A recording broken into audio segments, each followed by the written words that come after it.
అంటే శంకరాభరణం సినిమాకి మొత్తం ఇండస్ట్రీలో ఉన్న టాప్ స్టార్స్ అందరూ కూడా ప్రమోట్ చేశారు సార్. అంటే ఒక సినిమా మీద ఉన్న గౌరవం, తోటి నటినట్లు ఉండే గౌరవం, అలాగే ఆదిత్య 369 మీద ఉన్న గౌరవంతో చిరంజీవి గారు, విజయశాంతి గారు చేశారు. అప్పట్లో సినిమా మ్యాగజైన్స్తో పాటు నాకు బాగా గుర్తుండి మామూలు వీక్లీస్లో కూడా ఈ సినిమా గురించి స్పెషల్ ఆర్టికల్స్ రాశారు, ఆంధ్రజ్యోతి వీక్లీలో వాటిలో. అంటే మీరు సినిమాను నిర్మాతగా నిర్మించడం కాకుండా ప్రమోషన్ కోసం కూడా మీరు ఒక 1 month తర్వాత కూడా అదే ఎఫర్ట్. ఈ సినిమా ప్రారంభోత్సవం యాక్చువల్గా ప్రసాద్ అంటే రాజాగారి, ఇప్పుడు రాజాగారి మ్యూజిక్ మొత్తం ప్రసాద్ పర్మనెంట్ ఆయనకి, అక్కడే ప్రారంభోత్సవాలు జరిగేది. ఇక్కడ కూడా చిన్న తమాషా జరిగింది. నేను బాలంకుల్ మన సినిమా మన కోదనపల్లిలో చేయాలి కానీ అక్కడ అవేం దయచేసి మాట్లాడకు, రాజా ఈ సినిమా చేయటమే మనకి చాలా బ్లెస్సింగ్, యాజ్ ఈజ్గా ఆయన వెళ్ళి ముహూర్తం పెట్టుకున్నావు కాబట్టి అక్కడే చేసేద్దాం అని అన్నారు. ఓకే అన్నాను. మన్నాడు నేను రాజాగారికి ముహూర్తం బలానా డేట్ బలానా టైం చెప్పడానికి వెళ్ళాను. వెళ్ళి సార్ ఇట్లా రికార్డింగ్ ముహూర్తం అది ఇట్లా పూజ ఇది అనుకున్నానండి బలా అంటే ఓకే ఎక్కడ అది సార్ ఎక్కడేంటి సార్ మీ దగ్గరే కదండి అన్ని సినిమాలు ఇక్కడే. వద్దు ఇది బాలు సినిమా, బాలు గారి సినిమా, బాలు థియేటర్లోనే పెట్టాలి, అక్కడే పెట్టేయండి అని అన్నారు. అమ్మయ్య ఇదేదో కాగల కార్యం గంధర్వులు నెరవేర్చారని నేను సంతోషపడి బాలంకులకి చెప్పాను. ఎక్సలెంట్ అయ్యా అని చెప్పన్నారు. దానికి కమల్ హాసన్ గారు ఈ రికార్డింగ్ అతిథిగా ఆయన ప్రారంభోత్సవ అతిథిగా ఆయన వచ్చారు. ఆ రోజున మన ఏడు నాగేశ్వరరావు గారు, దేవర ప్రసాద్ గారు అందరూ చాలామంది వచ్చారు.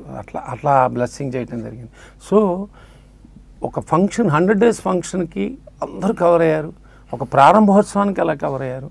అట్లాగే ఈ సినిమా షూటింగ్ జరుగుతున్నప్పుడు అందరూ వచ్చారండి. అంటే నా దృష్టిలో దీన్ని మొత్తం ఇండస్ట్రీ మొత్తం ఏదో ఇది మా సినిమాలే, ఇది మన సినిమాలే అన్నట్టుగా అట్ట వచ్చి కలవటం, వాళ్ళందరి బ్లెస్సింగ్స్, ఆ ఎనర్జీ, పాజిటివ్ ఎనర్జీస్ అంటారే, ఆ ఎనర్జీ, ఆ ఆరాలో అవన్నీ సమకూరి ఇంత ఒక అద్భుతమైన ఒక అద్వితీయమైన చిత్రంగా ఇది నిలబడింది. అంటే కమల్ హాసన్ గారు సంగీతం శ్రీనివాసరావు గారిది చాలా స్పెషల్ కాంబినేషన్, చాలా మంచి సినిమాలు వచ్చాయి. మరి కమల్ హాసన్ గారు ఎప్పుడు డిసప్పాయింట్ అవ్వలేదు ఆదిత్య 369 తను మిస్ అయిపోయాని? ఇప్పుడు నాకు ఈ మధ్యకాలంలో ఎవరో కొన్ని వెబ్సైట్స్లోనూ ఎక్కడో యూట్యూబ్లోనూ రాయటం చూడటం జరిగిందండి. ఓకే, పెద్ద కామెడీ అనిపించిందండి.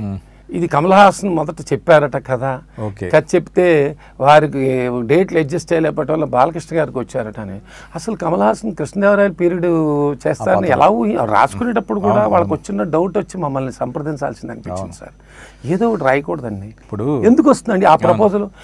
ఓకే, వీళ్ళకి కమల్ హాసన్ గారి చరిత్ర పూర్తిగా తెలుసుంటే ఆయన పౌరాణికాలు కానీ ఎక్కడైనా చేశారా? ఆయన చేసింది సతీ సావిత్రిలో సత్యవంతుడు క్యారెక్టర్ చేశారు శ్రీదేవితో. అది ఎప్పటిది?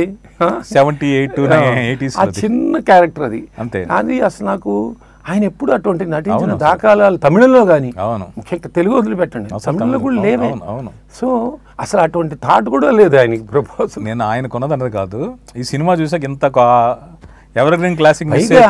ఇంకో విషయం చెప్పాలి ఏంటంటే, పంజు అరుణాచలం గారు దాంట్లో మైఖేల్ మదన్ కామరాజు కూడా సైమల్టేనియస్గా మనతో పాటు షూటింగ్కి స్టార్ట్ అయ్యారు. అంటే సైమల్టేనియస్ అంటే ఏంటి, మన సినిమా సంగీతం గారు స్టార్ట్ చేసిన తర్వాత ఆ కథ కూడా అన్ని ఫైనలైజ్ అయ్యి అది షూటింగ్ జరగబోతున్న సినిమా అది. ఓకే అండి, ఒక ప్యారలల్గా జరిగిందో ఇలాంటి సినిమా అది. ఇంకా ఆయన మనం ఏ రకంగా మనం ప్రపోజల్కి ఎట్లా వెళ్తాం?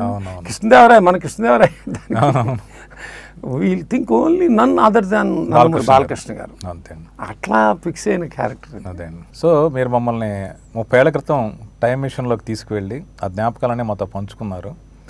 అంటే అప్పుడు ఆ సినిమాని చూసిన ప్రేక్షకుడిగా కావచ్చు, ఇప్పుడు ఆ సినిమాని అభిమానించే, ప్రత్యేకించి ఈ సినిమాకు ఉన్న అభిమానులందరూ కూడా కోరుకునేది ఏంటంటే ఆదిత్య 369కి సీక్వెల్ రావాలని, వస్తుందని ఆశపడుతున్నారు. మరి అందులో మీ పాత్ర, మీ ప్రమేయం ఏంటి? ఈ టైం మిషన్ గురించి, ఈ సినిమా గురించి మాట్లాడేటప్పుడు డైరెక్టర్ గారు గొప్ప అభిమాని, ఆ నవల్ హెచ్జి వెల్స్ వారికి కూడా నేను ముందు నమస్కరించి, ఆయన బ్లెస్సింగ్స్ కూడా ఉండబట్టి ఈ సినిమా ఇంత పెద్ద హిట్ అయిందని నేను అనుకోవాలి. సో ఇక దీనికి సీక్వెల్ అనే దాని గురించి వస్తే 1, 2, 3 సార్లు, అంటే కొన్ని ఇప్పుడు కాదండి, కొన్ని ఏళ్ల క్రితం దీని గురించి డిస్కషన్స్ బాలకృష్ణ గారు ఇప్పుడు ఎగ్జైట్ అయ్యి దీనికి ఫ్యూచర్ రావాలి, దీనికి ఒక సీక్వెల్ రావాలి అని ఎన్నోసార్లు దాని గురించి ఎగ్జైట్ అవ్వడం, డైరెక్టర్ గారు వారు కలవటం, తర్వాత నన్ను కూడా 1-2 సార్లు పిలవటం కూడా జరిగిందండి. అయితే మళ్ళా ఒక సీక్వెల్, నా అభిప్రాయంలో ఒక సీక్వెల్ చేస్తున్నామంటే, మీరు అన్నారు ఇందాక సినిమా తీయాలంటే టేస్ట్ ఉండాలి, గట్స్ ఉండాలి అనేటట్టుగా ఆ రోజున అది సమకూరింది. ఆ గట్స్ అంటే ఎవరై ఉంటారు? నా వెనకాతల కొండ బాలసుబ్రహ్మణ్య గారు మోరల్ సపోర్ట్, ఎస్ కృష్ణ నువ్వు చెయ్యి అని అన్నారు. అలాగే ఇలాంటి బాలకృష్ణ గారు, సంగీతం గారు లాంటి మోస్ట్ సక్సెస్ఫుల్ అంతకుముందు వరుసగా చేస్తున్న ఆయన, ఇవన్నీ అవి గట్స్, మంచి సినిమా, కొత్త కాన్సెప్ట్ అని అనిపించిందండి. మళ్ళా నాకు అంత గట్స్ నాకున్నాయా అని అనిపించిందండి. అంటే సీక్వెల్ అనే దాని మీద నిజంగానే అనే అభిప్రాయం బాగుంటుంది, డెఫినెట్గా బాగుంటుంది. అందులో ఇప్పుడు ఈ మధ్య కాలంలో బాలకృష్ణ గారు 1-2 సార్లు మళ్ళీ ఎక్స్ప్రెస్ చేశారు. ఏంటంటే ఆయనకు ఆల్రెడీ ఒక కథని రెడీ అయింది అని విన్నాను. ఇది బాలకృష్ణ గారు వాళ్ళు చేయటం, అది నిర్మాత ఎవరైనా సరే ప్రాబ్లం లేదు, దీనికి ఒక సీక్వెల్ రావటం ఎప్పుడు అది నిజంగా ఒక హర్షదాయకమే, నిజంగా సంతోషించాల్సిన విషయం.